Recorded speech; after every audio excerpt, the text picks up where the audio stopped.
talk about why our online calculators are making you fat. So let's look at our online calculators. Most of them are going to be based, back when I was in college, the Mifflin-St. Jeor equation was a big one. The Harris-Benedict equation was a big one.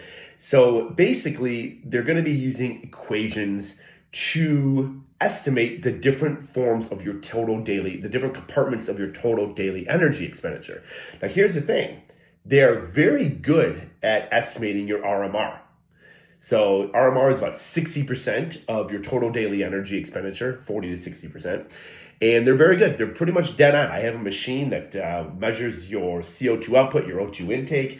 And when I compare that with the Mifflin-St. Jeor and the Harris-Benedict, they're right on. Now, where they go wrong is they have what's called activity factors. Activity factors are basically like lifestyle factors, is what some calculators call them. They're basically trying to estimate your non-exercise activity thermogenesis, your NEAT. Well, here's the problem. They have not changed those multipliers since these equations have been invented.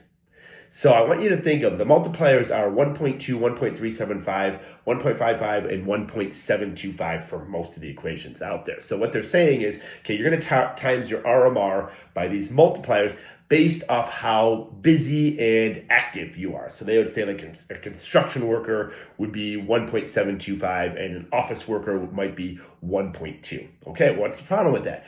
Back when these factors came out, these multipliers, we were way more active as a society. We did not have escalators. We didn't have elevators. We walked way more. Our average step count is way down compared to, say, the 1920s to 1930s.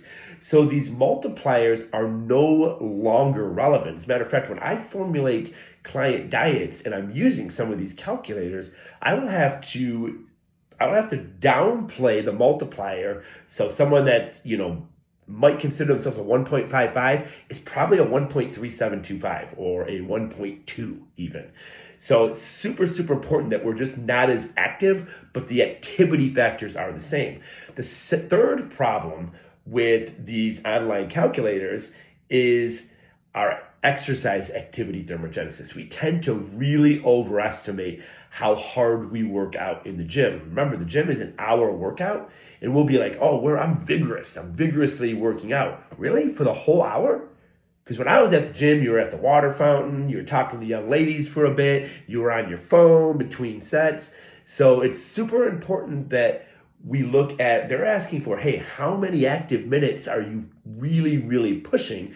Not how many minutes you're just existing in the gym.